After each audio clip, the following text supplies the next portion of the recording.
Hello, BookTube. I've got morning mail for you here in my ongoing quest, my ongoing question to know whether or not I am a vlogger. Am I a vlogger? Vloggers tend to move around. I virtually never move. But vloggers also tend to update you on the details of their day, and there aren't many details to my day other than the bean and the books. So, am I a vlogger? In one way or another. I've got morning mail for you, and also a morning thank you, actually, since I've mentioned her.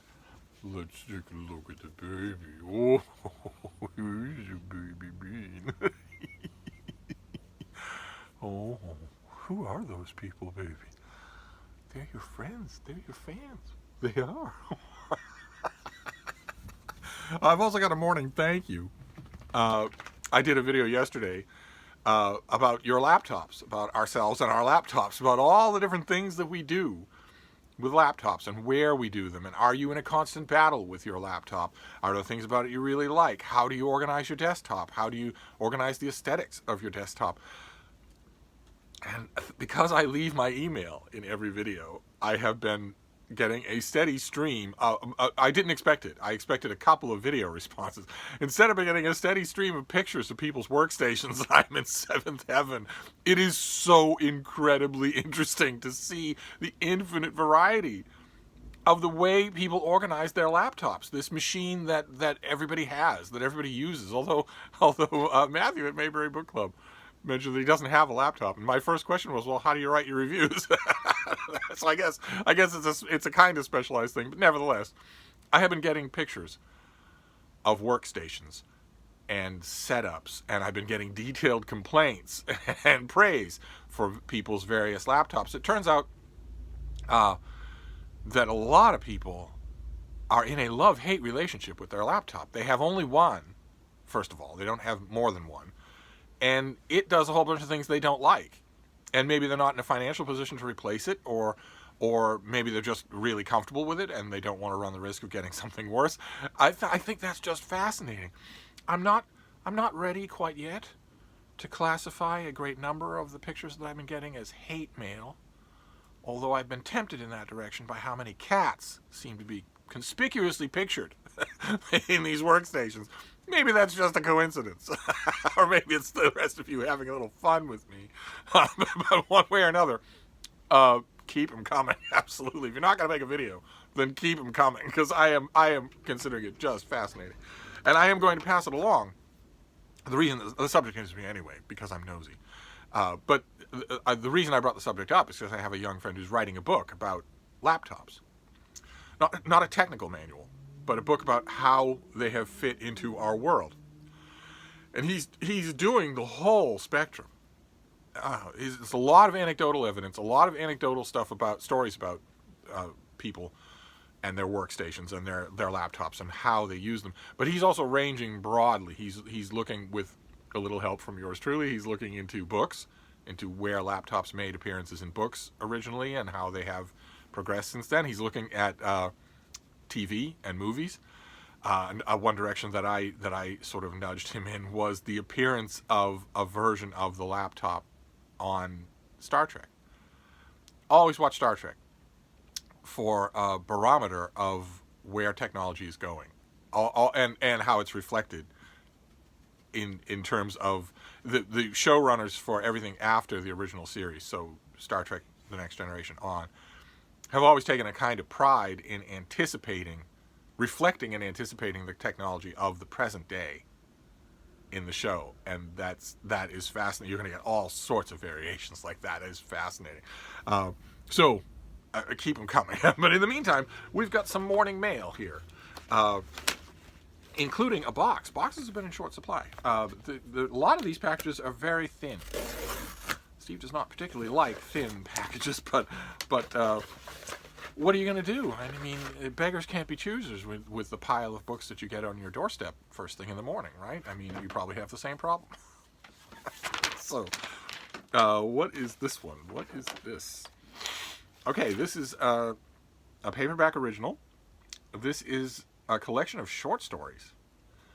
Wow, that doesn't usually happen. This is The Dominant Animal by Catherine Scanlon. And this comes out in early April. It's a paperback original from FSG that is nightmarishly colored, but I believe that is an Edwin Landseer painting on the cover. It doesn't look that way in the British Museum, but let's see. This is the author's second book, and it follows her acclaimed work of fiction Og 9-Fog, which Leslie Jameson named one of her favorite books of the last decade and establishes Scanlon as one of contemporary fiction's most visionary, boundary-pushing authors. In The Dominant Animal, compression is key. Sentences have been relentlessly trimmed, tuned, and teased, rendering both their syntax and subjects wondrous and strange. A ferocious attention to rhythm and sound creates a thrum of excitability and distress. Sounds like I'm going to need to take Dramamine before I read this thing. The nature of love is questioned at a golf course, a flower shop, an all-you-can-eat buffet. Steve considers no human emotions whatsoever. Steve becomes purely Borg when presented with an all-you-can-eat buffet. A little tip, just for those of you who may be in the restaurant business. Don't ever suggest an all-you-can-eat buffet to someone who was raised by dogs. That's not going to be good for you. The clay head of a man is bought and displayed as a trophy. Interior life manifests on the physical plane where characters, human and animal, eat and breathe, provoke and injure one another. Okay, so this is a debut short story collection from an author who apparently has a bit of word of mouth that has not reached my ears. So that's great. Fantastic. There'll be a lot more to learn. I think I'm familiar with Og 9 Fog. I don't think I've read it, but I think I saw it. I think I know what it looks like. I think it has a rather distinctive look to it. Let's see here. Okay, is this more translated fiction?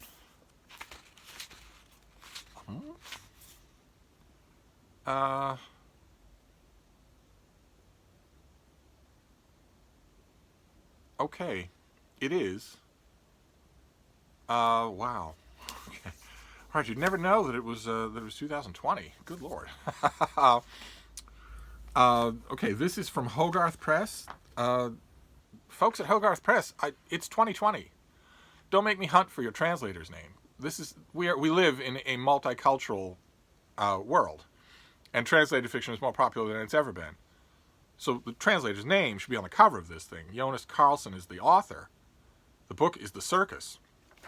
It should be on the cover of this thing. But even if it's not, when I turn to the front, it should be there.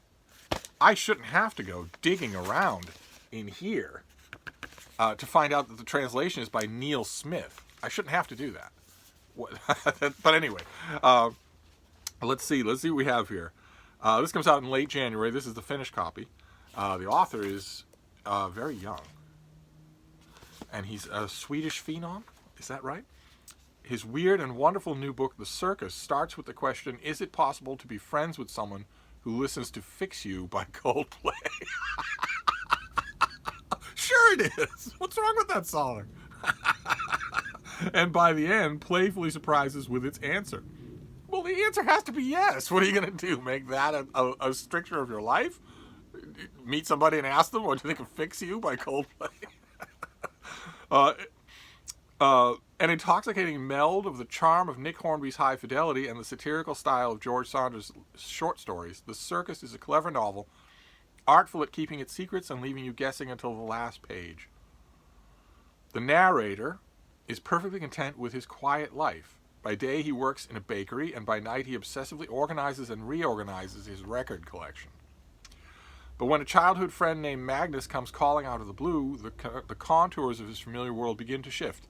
On a visit to the circus together, Magnus volunteers to participate in a magician's disappearing act, and midway through the routine he vanishes and never returns. Is this part of the act? What happened to Magnus? And who is it calling on the phone in the dead of night, breathing into the receiver and never saying a word? Okay, all right, fine. So this is Jonas Carlson is one of Sweden's most prominent actors, and has performed on the premiere stage and several acclaimed feature films and television series. In 2005, he made his debut as a playwright, earning rave reviews from audience and critics alike. Spurred by the joy of writing for the stage, he began writing fiction. So is this his debut novel? The pub sheet doesn't say. Is this his first novel? Those of you who are familiar with the Swedish literary scene, perhaps you can tell me. Okay, so that's coming right up. That's at the end of the month, so I need to get to that right away. Then let's see here. What is this next one? It's got an odd packaging to it. It might not...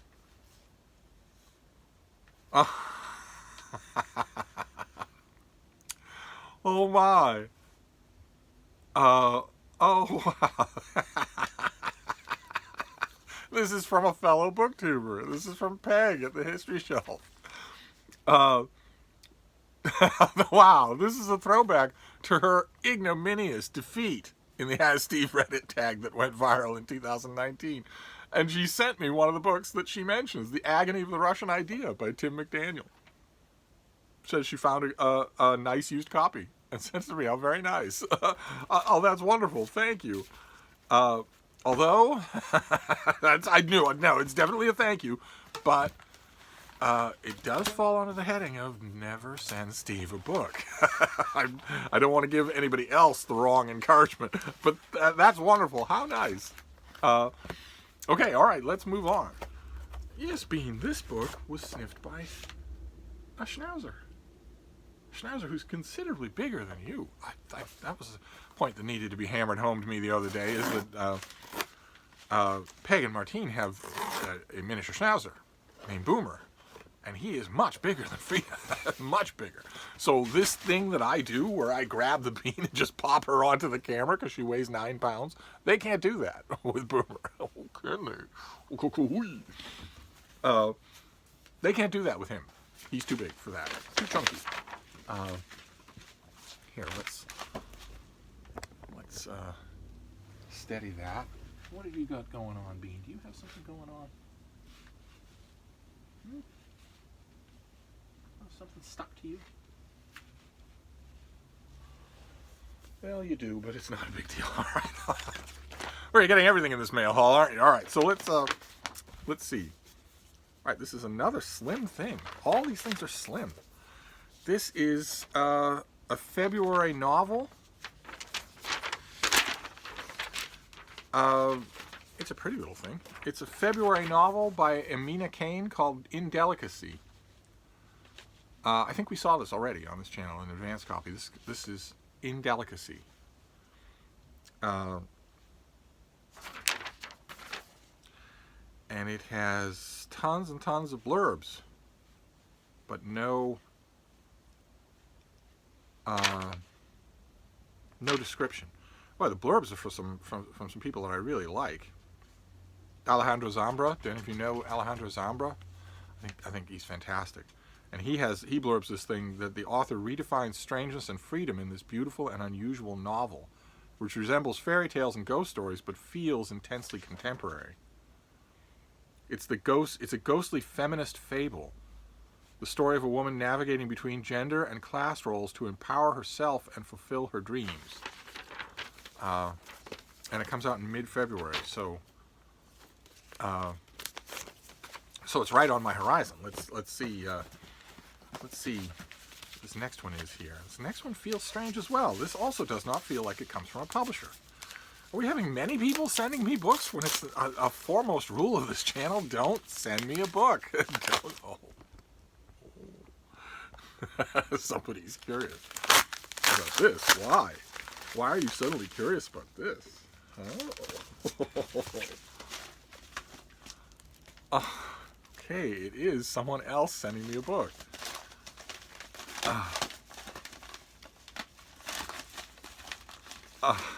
My love to Frida. Okay.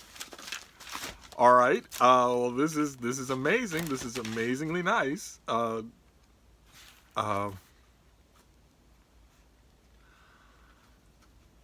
This is The Lion in Winter by James Goldman. This is a hardcover edition, a UK edition, I think.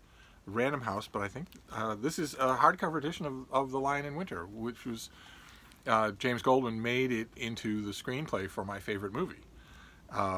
And the play is electrifyingly good. It's just incredible. Just absolutely incredible. And now I have it in a nice hardcover. I guess that's fascinating. I mean, I showed you in my library tour the paperback that I have, which has a weird cover, close-up of two young, beautiful lovers in a naked embrace. No relationship to the play at all. This hardcover is just wow. Okay. Yeah, Eleanor of Aquitaine. This is the story of Eleanor of Aquitaine and Henry II, and their contentious brood of sons. There's Richard, Geoffrey, and John, all of whom want to be king, especially now that Henry's oldest son, young Henry, is dead. Young Henry was not only Henry II's heir apparent, but was also crowned in Henry's lifetime. A very rare move on the part of English royalty. And the play is full of the twisting and turning maneuvers as each person jockeys for advantage in some future world in which Henry II is no longer in control. And the children, John and Geoffrey especially, but also Richard, are mainly just snout down in the various maneuverings. Their parents, Eleanor and Henry, are a little bit more able to take a step back and look at the bigger picture and have their opinions about it, and have their opinions about the horrible state of the world that they're in. Henry says to the young king of France, "We are the world in small. The world does what it does for our reasons. Surely if we're civil, we can put away the knives and make peace." That's not normal Plantagenet thinking. That's Henry thinking outside of his normal world. And Philip's immediate response is, "Piss on your peace." So there's a generational difference between the two. I opened this at random to a scene where that is brought out fully. All of her sons have come to find Eleanor in her room at Chinon to complain about the fact that Henry has locked up the castle, that he appears to be taking a strong hand with any kind of maneuvering. And at one point, one of Eleanor's sons pulls a knife on the other one of her sons, and John, the youngest boy, the evil idiot boy, is shocked and says he has a knife. And Eleanor says, "Of course he has a knife. He always has a knife. We all have knives. It's 1183 and we're barbarians. How clear we make it. Oh, my piglets, we're the origins of war. Not history's forces, nor the times, nor justice, nor the lack of it, nor causes, nor religions, nor ideas, nor kinds of government, nor any other thing.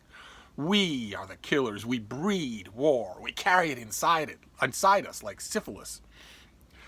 Dead bodies rotting field and stream because the living ones are rotted.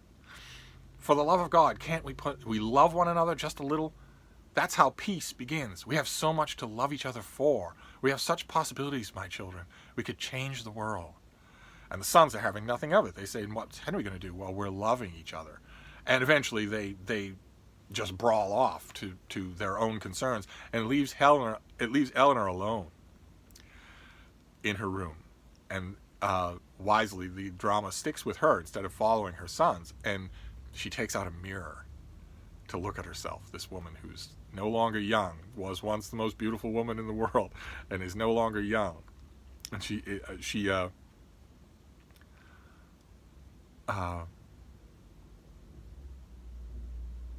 let's see here.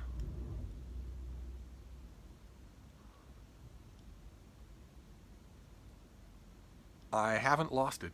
I haven't lost it. It isn't over. Oh, I've got the old man this time. The damn fool thinks he loves John. He believes it. That's where the knife goes in. She realizes that she is talking about knives, that she's not all that different in bloodthirsty nature from her sons.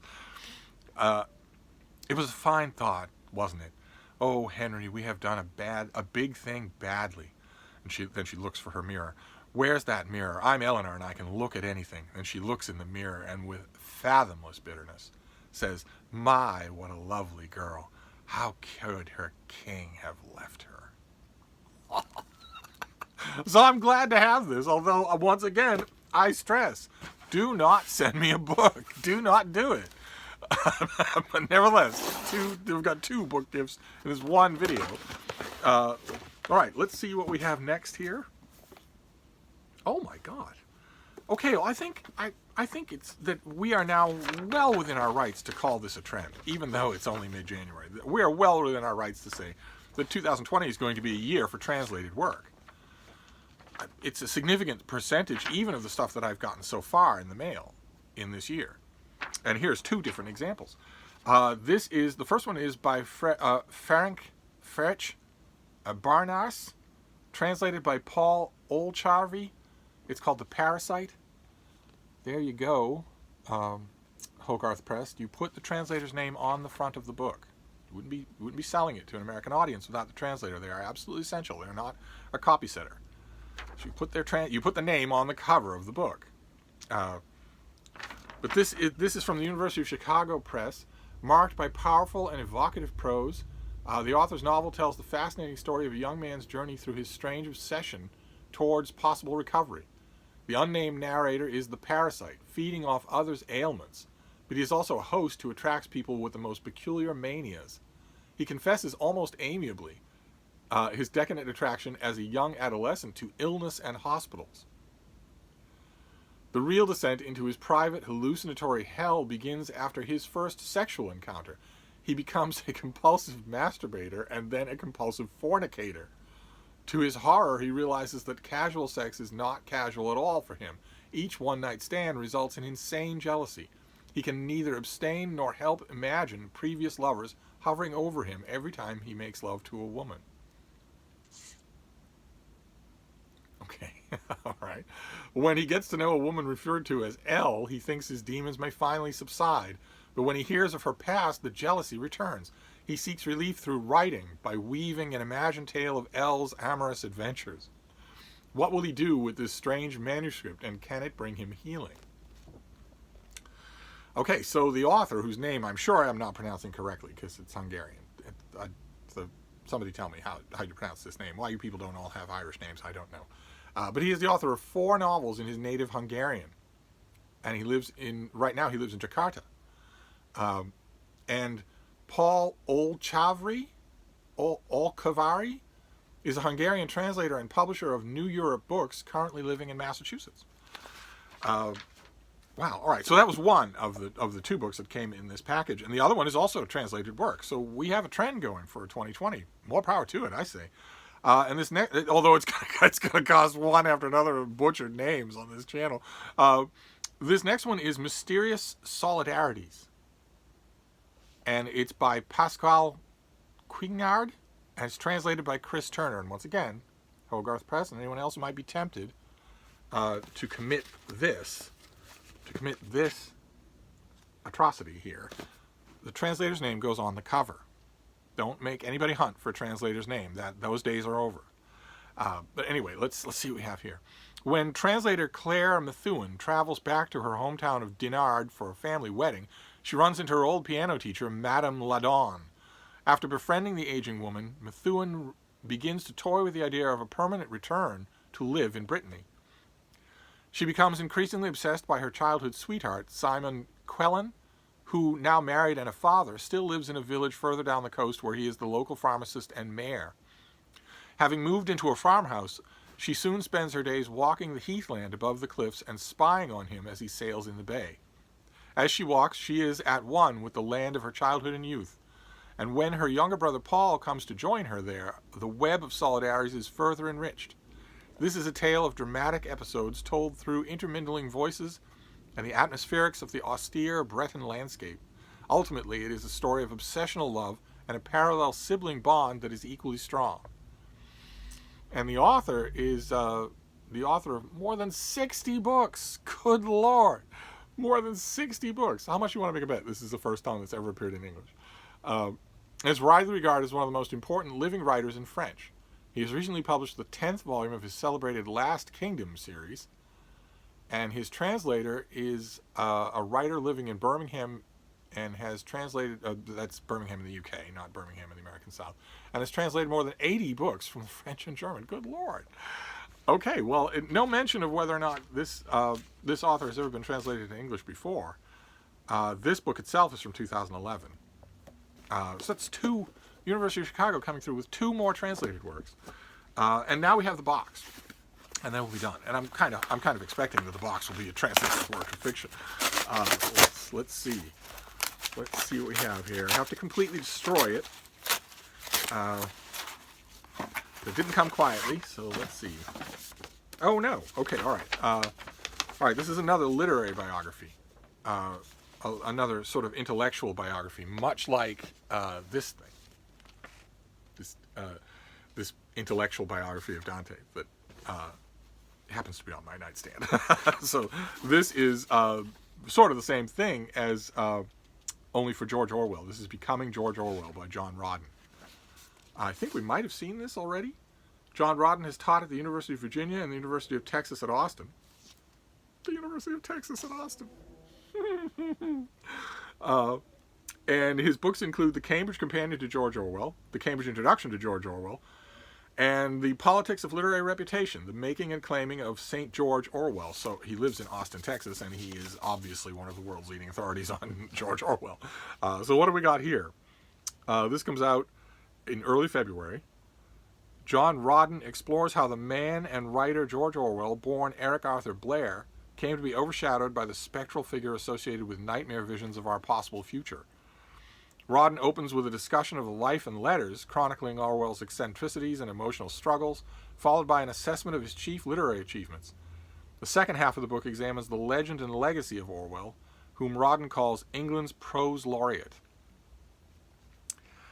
addressing his influence on everything ranging from cyber warfare to fake news. The closing chapters address both Orwell's enduring relevance to burning contemporary issues and the multiple ironies of his popular reputation, showing how he and his work have become confused with the very dreads and diseases he fought against throughout his life. Interesting. Well, there's no way for you can write about Orwell in 2020. There's no way that you can write about Orwell without having tons of contemporary echoes. As unbelievably depressing as that is so unbelievably depressing, especially if you're an American, because you know that's what he's thinking. You know that is what everyone in the world is thinking.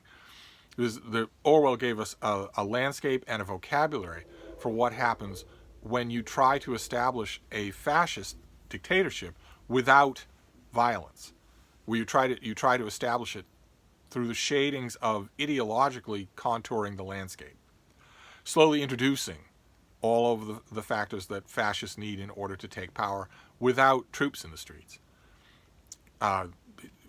It's not exactly what he had in mind. It's not exactly what his two most famous books do. But nevertheless, he has become sort of a sigil for that. And in almost any advanced country in the world today, you will have to worry about that landscape and those maneuvers, because you're being threatened almost wherever you live. You're being threatened in exactly that way. The upcoming elections in some of the major European countries, the major countries in Europe, the recent massive landslide in UK politics, the upcoming 2020 election in America, it's impossible to write about George Orwell these days without feeling like you need to make contemporary commentary, because the two sides here are not one kind of politician and another. The two sides are one kind of politician, never very savory people to begin with, no saints anywhere, but one kind of politician, and then on the other side, people who want only the wealthy to have power, only the wealthy to have rights, and who want to tell you that what you're seeing and hearing with your own eyes and ears is not real. They will tell you what's real. That comes straight out of Orwell. And it's not just the current president of the United States and his aides who have said that, although the current president of the United States and his aides have explicitly said that. They have explicitly looked into cameras and said, what you're being told and what you're hearing with your own ears is not real. We will tell you what's real, and then you will know. But it's not just them. This tendency is distressingly widespread throughout the world. It makes reading about Orwell, I admit, since 2016, a little tiresome for me because you can't lay any of that at his doorstep, and it's if you need to do that in order to gin up interest in him, then have you picked the right author to write about? And I don't think it's necessary because Orwell is unbelievably fascinating on his own. So I'm hoping that this author doesn't do much of that, despite the pub sheet. I'm hoping that that this is much more along the lines of just a life and letters, what the subtitle hints at. I'm hoping that that's the case. But either way, I haven't read an Orwell book in a year, so I will get to this. Great. All right, so that is it. Oh God, hideously long. That was a weird, all over the map morning mail haul for you. So we have Becoming George Orwell, we have Mysterious Solidarities, and The Parasite, 2 new works in translation in English. Then The Circus, also a work in translation. Then one of you sent me The Lion in Winter in a nice hardcover with a plastic protection on it. Then Indelicacy by Amina Kane. Then a book from a fellow booktuber, The Agony of the Russian Idea. And lastly, The Dominant Animal, a collection of short stories with a nightmarishly warped Edwin Landseer cover. so there you go. That's your how your morning starts mail-wise. Who knows if there'll be more. But I thought I would give it a try with doing a video in the morning and see if I can find out whether or not I'm a vlogger. Do I need to cross-country ski in order to be a vlogger? Do I need to go to the coffee shop with my friends? Oh my God, I can't even live without my coffee. Do I need to do that? I mean, is vapidity a necessary requirement of being a vlogger, or can I just vlog from this little book room? I guess it doesn't matter one way or another, but that's your morning video, and I'll be back with more. Thank you, BookTube.